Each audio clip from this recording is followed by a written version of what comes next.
আসসালামু আলাইকুম, সবাইকে শুভেচ্ছা জানাচ্ছি। মাসুম মাহবুব। প্রিয় দর্শক, দেখছেন ওপেন দ্য ইউটিউব চ্যানেল এবং মাসুম মাহবুব ফেসবুক পেজ। আপনাদেরকে ব্রেকিং সেশনে আবারও স্বাগত জানাচ্ছি। শুনতে এবং দেখতে পেলে আমাকে একটু কমেন্ট করে জানাবেন আপনারা ঠিকমতো শুনতে এবং দেখতে পাচ্ছেন কিনা। প্রিয় দর্শক, ইরান এবং আমেরিকার মধ্যে লড়াই এখন চরম আকার ধারণ করেছে। কিছুক্ষণের আগের আপডেট, ইরান তাদের অ্যাটাক আবার শুরু করেছে। প্রচুর মিসাইল এবং ড্রোন ঝাঁকে ঝাঁকে শত্রু দেশটিতে প্রবেশ করছে। পাশাপাশি ইরান তার প্রতিবেশী আরব দেশগুলোতেও আক্রমণ অব্যাহত রেখেছে। আরবের আউটলেটগুলো বলছে সৌদি আরবের পর এবার আরব আমিরাত, ওমান সহ আরো কয়েকটি দেশে ব্যাপক অ্যাটাক চলছে। সর্বশেষ তথ্যে দেখা গেছে আরব আমিরাতের বন্দরে ইরানি ড্রোন এবং মিসাইল অ্যাটাক করেছে। পাশাপাশি ওমানেও কয়েকটি বন্দরে অ্যাটাক করা হয়েছে। ইরানের মূল টার্গেট হলো আমেরিকান অস্ত্রপাতি বা খাদ্য বা রসদ বন্ধ করে দেয়া। অর্থাৎ ইরান যখন হরমুজ প্রণালী বন্ধ করে দেয়, হুতিরা যখন গালফ অফ এডন বন্ধ করে দেয়, বাবুল মান্দাব বন্ধ করে দেয়, তখন আরবের বন্দরগুলো মার্কিনীদের একমাত্র ভরসার জায়গা। ইরান তাই আরবের সেই বন্দরগুলোকে এবার টার্গেট শুরু করেছে। ইতিমধ্যে আরব আমিরাত, ওমান, বাহরাইনের বন্দরগুলো বন্ধ হয়ে গেছে। মধ্যপ্রাচ্যে থাকা মার্কিন প্রত্যেকটা ঘাঁটি বন্ধ হয়ে গেছে এবং সেখান থেকে ড্রামের বাহিনীগুলো চলে যাচ্ছে। ড্রামের বাহিনী বুঝছেন তো? ড্রামের সোনার ছেলেরা গাট্টি গুট্টা গুছিয়ে হাঁটা শুরু করেছে। সিরিজ অ্যাটাক ইরান করেই চলছে। একদিকে মারছে শত্রু দেশটি, বুঝছেন তো, নেতা কাকু নেতাহু কাকুর বাড়িতে তো মারছেনই সিরিজ, পাশাপাশি আরবে থাকা মার্কিন টার্গেটগুলোতে মারছেন, পাশাপাশি আরবের মধ্যে যেখানে লুকিয়ে আছে সেখানে মারছে। এটা হলো ইরানের মারের গল্প। পাশাপাশি আমেরিকা এবং ইরানের শত্রু দেশটি ইরানের মধ্যেও ব্যাপক অ্যাটাক করছে। বলা হচ্ছে নতুন করে আরো 500টি স্থানে অ্যাটাক হয়েছে এবং ইরানে এই পর্যন্ত নিহতের সংখ্যা 800 ছাড়িয়েছে। এর মধ্যে বেশ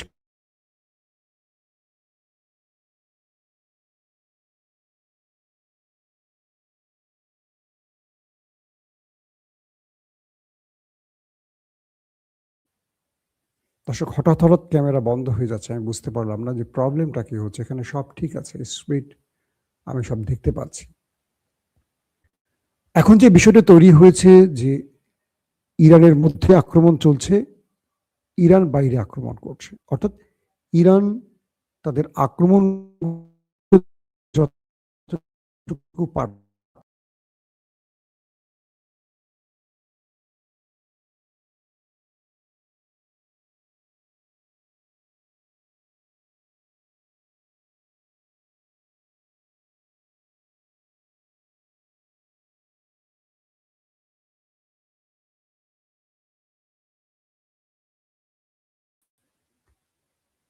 প্রিয় দর্শক, আপনারা বোধহয় বুঝতে পারছেন যে কোনো একটা টেকনিক্যাল না কোনো কারণে আমি বুঝতেছি না, বারবার লাইভ ছেড়ে দিচ্ছে। সাউন্ড কি ক্লিয়ার শুনতে পাচ্ছেন ভাই?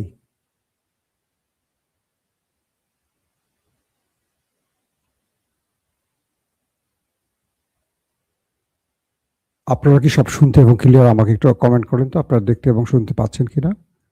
বাংলাদেশের নেটের এই সমস্যাটা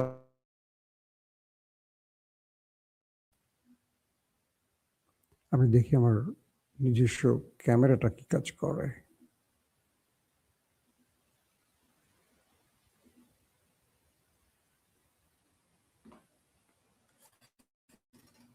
দেখেন কি অবস্থা হয়ে গেছে।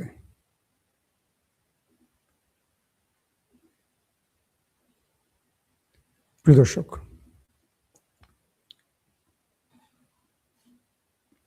এখন যে পরিস্থিতিটা চলছে সেটা হলো উভয় পক্ষের মধ্যে সংঘর্ষ অব্যাহত রয়েছে। ইতিমধ্যে যখন ট্রাম্প বলেছেন যে তিনি স্থলবাহিনী ইরানে নামাতে পারেন, সেই প্রস্তুতি হিসেবে ইরান তার দ্বিতীয় কৌশল অবলম্বন করেছে।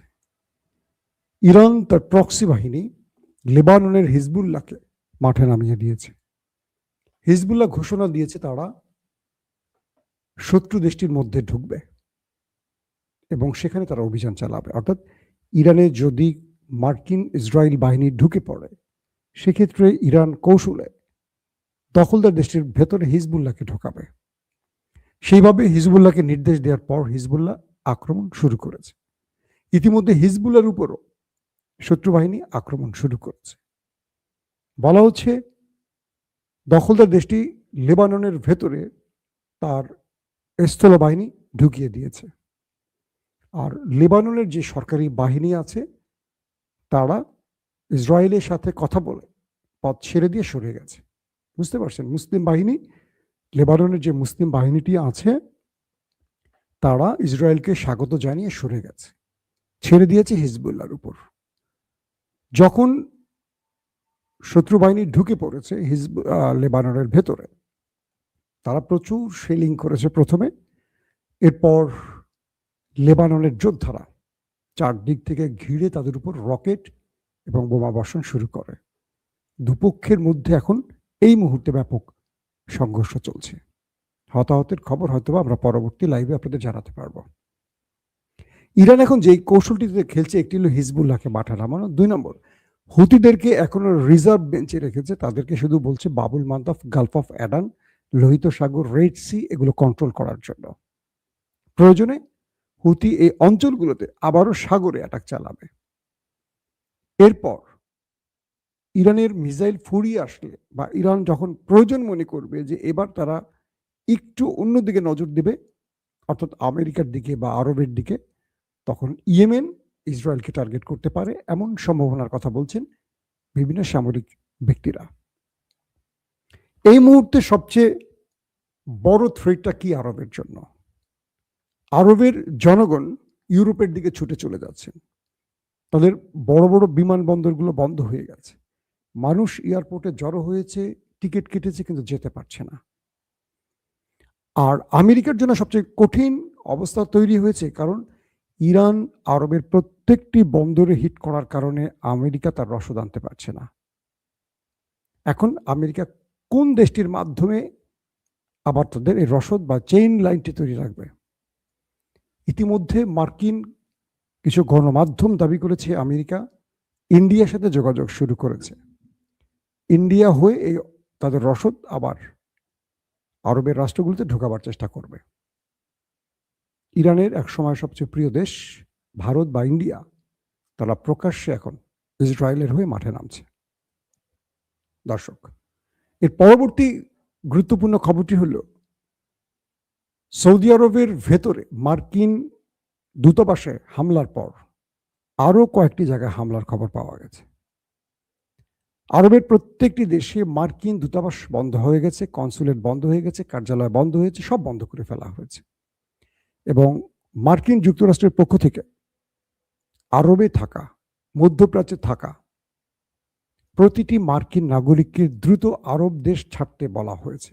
তার মানে আমেরিকার গোয়েন্দা বাহিনী জেনে গেছে ইরান কিছুদিনের মধ্যে আরবে আরো বড় আকারে হামলা করতে পারে। ইতিমধ্যে সৌদি আরব, কাতার, কুয়েত, জর্দান, মিশর, যতগুলো মুসলিম, মিশর না, আরব আমিরাত সহ যে দেশগুলো আছে, সেখান থেকে আরবের কি বলে মার্কিন জনগণকে সরিয়ে নেওয়া হচ্ছে। বিভিন্ন কার্গো বিমান আলাদাভাবে বিভিন্ন জায়গায় তাদেরকে দূরবর্তী বিমানবন্দর থেকে সরিয়ে নেওয়া হচ্ছে। আরবের দেশগুলো এবার বলতে বাধ্য হয়েছে যে তুমি তোমার বাহিনী নিয়ে চলে গেলা মিস্টার ট্রাম্প, এবার তোমার জনগণকে তুমি নিয়ে চলে যাচ্ছ, তাহলে যুগের পর যুগ যে তোমাকে আমরা টাকা দিয়ে, পেট্রোডলার দিয়ে রাখলাম পাহারা দেবার জন্য, এখন আমাদের কি হবে? এখন আমরা কোথায় যাব? শত্রু যে আমাদের পেটানো শুরু করছে, এখন আমাদের বাঁচাবে কে? ট্রাম্প আরবের ভেতর থেকে প্রতিরক্ষা সিস্টেম মিসাইলগুলো নিয়ে চলে গেছে কোথায়? ইসরায়েলে। আরব এখন মার খাচ্ছে। আরবের বিভিন্ন আউটলেটগুলো বলছে যে আরবের যে মিসাইল, এন্টি মিসাইলগুলো প্রায় ফুরিয়ে আসছে। তারা আর কয়েকদিন মাত্র ইরানের মিসাইল বা ড্রোনকে মোকাবেলা করতে পারবে, এছাড়া আর তারা বেশি দিন টিকে থাকতে পারবে না। মার্কিন কয়েকটি গবেষণায় উঠে এসছে যে ইরান পুরোদমে এই মুহূর্তে মিসাইল এবং ড্রোন তৈরির কাজ শুরু করেছে। অর্থাৎ তারা যখন মিসাইলগুলো মারছে, এই মিসাইলগুলোর ঘাটতি পূরণের নতুন করে মিসাইল তারা 24 ঘন্টা এখন কাজ করছে। ভাগে ভাগে একদল কাজ করছেন, আরেক দল সেটাকে জায়গা মতো পৌঁছে দিচ্ছেন, ঘুমোচ্ছেন কম, কাজ করছেন বেশি। অর্থাৎ পুরো দমে এখন মিসাইল তৈরি এবং ড্রোন তৈরির কাজ হচ্ছে। মার্কিন বিভিন্ন থিঙ্ক ট্যাঙ্ক বা গবেষণা প্রতিষ্ঠানগুলো বলছে যে ইরান যে মিসাইলগুলো বা ড্রোনগুলো তৈরি করছে এবং শত্রুর উপর ছুটছে, এগুলো তৈরি করতে এমন এমন মিসাইল আছে যেগুলো তৈরি করতে 30-40 হাজার টাকা প্রয়োজন। কিন্তু এই মিসাইলটাকে মার্কিনিরা যখন ইন্টারসেপ্ট করছে অন্য মিসাইল দিয়ে, সেটা 4 থেকে 5 মিলিয়ন মার্কিন ডলার। খেয়াল করছেন বিষয়টা? আবারও বুঝিয়ে বলছি। ধরেন ইরান যে মিসাইল বানাচ্ছে, সে মিসাইলগুলো মারছে, সেগুলো তৈরি করতে 30-40 হাজার টাকা, সর্বোচ্চ 1 লাখ টাকা খরচ করছে। আর আমেরিকা তারা একটা ইন্টারসেপ্ট মিসাইল তৈরি করছে 4-5 মিলিয়ন মার্কিন ডলার দিয়ে।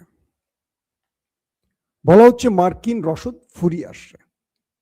যুক্তরাষ্ট্রের সেনাবাহিনীর general chief of staff chairman তিনি বলেছেন যে আমাদের রসদ ফুরিয়ে আসার পথে, আমরা এটাকে কন্টিনিউ বেশি দিন করতে পারবো না, এবং ট্রাম্পকে বলেছেন যে যুদ্ধটাকে দ্রুত সীমিত করা বা এটাকে শেষ করা খুব জরুরি। একদিকে যুক্তরাষ্ট্র নিজের পিঠ বাঁচাতে, একদিকে ইসরায়েলের পিঠ বাঁচাতে, অন্যদিকে আরবের রাষ্ট্রের মানে আরব রাষ্ট্রের কান্নাকাটি শুনে সেখানে তাদের এন্টি মিসাইল দেওয়ার ক্ষেত্রে টান পড়ে গেছে। আর ইরান সবাইকে ব্যতিব্যস্ত রেখেছে সমানে মিসাইল এবং ড্রোন মেরে। বলা হচ্ছে ইরান মাসে 1 থেকে 150 মিসাইল তৈরি করতে পারে মাসে। এই মুহূর্তে যদি ইরান চেষ্টা করে ডবল করতে পারবে, কারণ পুরো লোকবল সেভাবে তৈরি করে।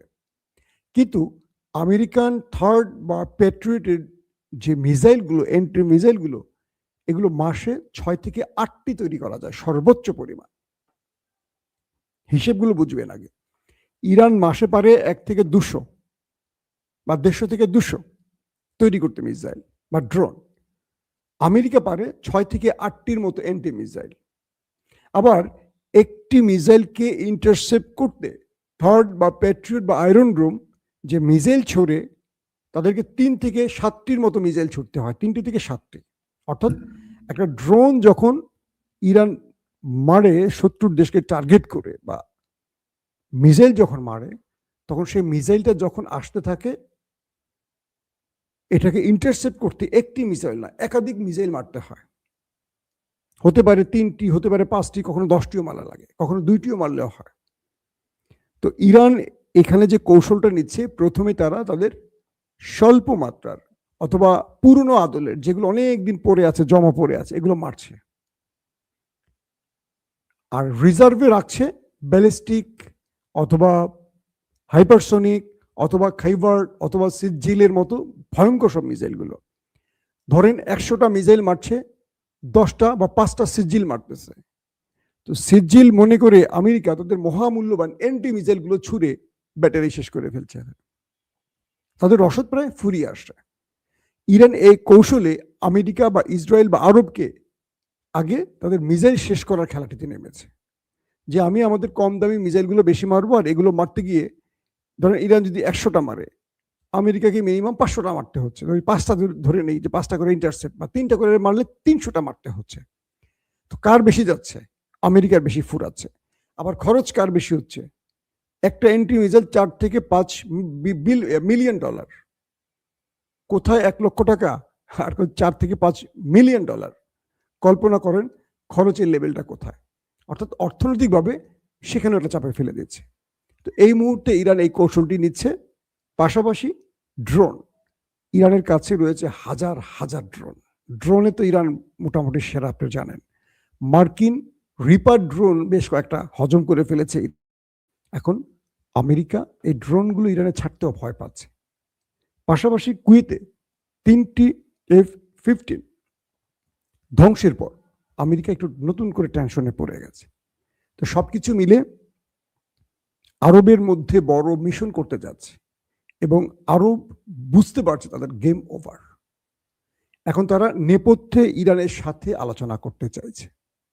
আর ইরান বলে দিয়েছে যে তোমরা আমাদের শত্রুকে ডেকে এনে তোমাদের ভূমি ব্যবহার করতে দিয়ে আমাদের যে ক্ষতিটা করেছো সেটার ঋণ তোমাদের শোধ করতে হবে। ইতিমধ্যে স্পেন বলে দিয়েছে আমেরিকাকে তোমাদের ঘাঁটি গুটিয়ে চলে যাও, এবং স্পেনের ভূমি থেকে কোনো প্রকার আক্রমণ তোমরা করতে পারবে না। স্পেন কিন্তু মুসলিম দেশ না।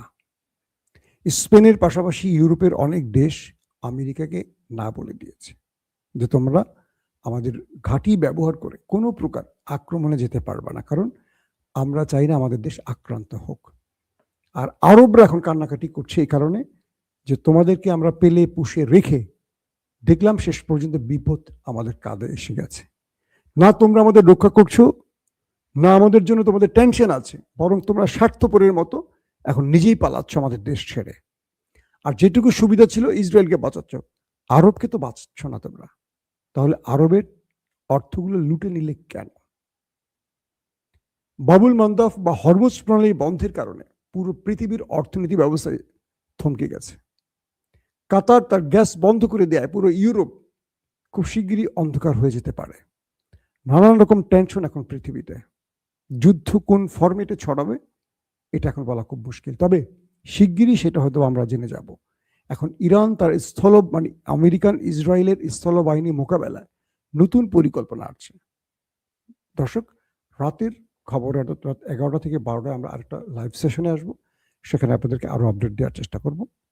আমাদের চ্যানেলটি ভালো লাগলে অবশ্যই সাবস্ক্রাইব করবেন, আমাদের সঙ্গে থাকবেন। ফেসবুকে যারা দেখছেন একটু বেশি বেশি শেয়ার করবেন। আল্লাহ হাফেজ।